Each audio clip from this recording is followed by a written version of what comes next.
hendaknya dengan hidangan-hidangan yang telah pun tersedia, itu menu-menu utama kita yang ada di menu buffet di sana dan juga menu-menu sampingan yang ada bersama dengan kami di sini.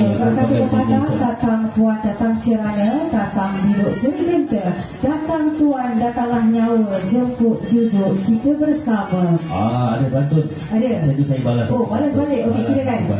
Kacang bukan seorang kacang, kacang bergelut di kayu karu. Datang bukan seorang datang, datang menunaikan pengantin baru. Okey, terima kasih kepada tuan-tuan dan puan-puan yang telah hadir dan sudi memenuhi jemputan daripada pihak tuan rumah kita untuk meraihkan pasangan yang kita raihkan pada hari ini di antara Herman dan juga Nurul Syahidah.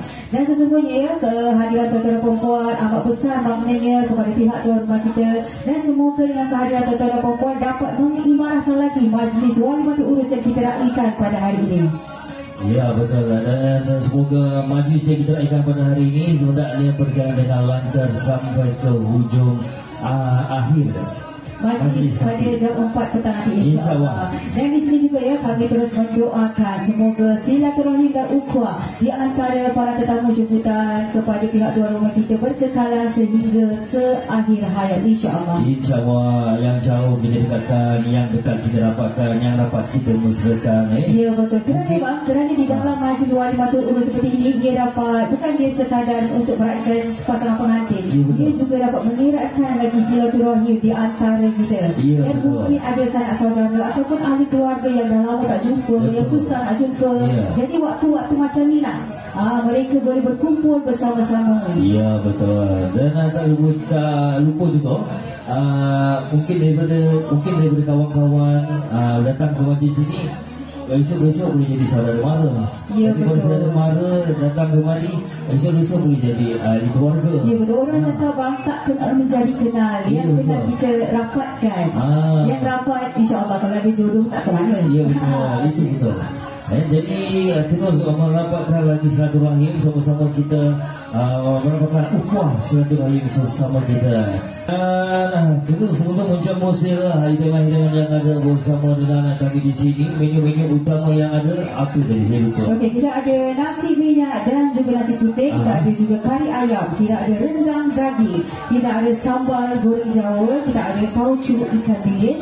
Kita ada juga kerabu dan juga rebung masak lemak cili api. Wow, sedap. Ini adalah kita difahamkan ini adalah menu daripada catering dan juga pihak tuan rumah.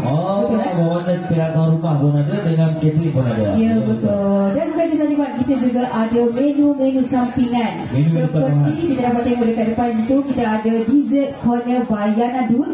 Kita juga ada aneka air balang yang berwarna-warni, yang cantik, yang orang cakap daripada jauh pun dah nampak menarik. Ada hijau, ada coklat, ada putih. Tengoklah, pilihlah. Ya, betul. Pasal kita tepuk dada, tanya selera, aku harus nak minum air balang. Dan seterusnya, Pak, kita ada juga apam balik crispy. Apam balik crispy. Dan kita ada juga mie dan juga kitiau kawa. Ya, betul. Dari ni gede? Dari dia, alhamdulillah. Okey, tak lupa juga. Sekejap ni, saya tengok siap. Biasalah, bang. Dia kalau dah expert, dah pro, dia mas sekejap, bang. Nama pun edisi Arif. Ya, betul.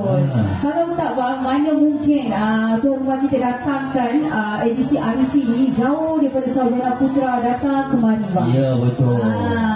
Mesti ada keistimewaannya. Ya. Pasal dia relate. Ini dah nampak relate macam dia tadi kita tengok dia macam baru nak masak. Tapi kita tengok sekarang, dia macam relax ke dah siap pun jom. Rupanya dah siap. Dah siap. Dia makan dah. Ya, betul. Dan seterusnya kita ada juga ABC, air batu campur. Air batu campur. Dan saya kira yang terbaru di dalam persiapan, kita ada ice cream. Betul tak? Ada ice cream. Betul. Saya kira masih di dalam persiapan. Jadi banyak sangat. Makanan menu tadi pun saya dengar macam dah banyak dah. Ya, makanan juara pertama dah banyak. Ditambah lagi dengan pelbagai jenis makanan sampingan dan juga minuman. Jadi inilah orang cakap apa, antara perkongsian rezeki daripada pihak tuan rumah kepada seluruh tetamu yang hadir pada hari ini. Alhamdulillah. Jadi kita doakanlah pihak tuan rumah kita semoga rezekinya melimpah lagi ruah dan kita sihat sentiasa.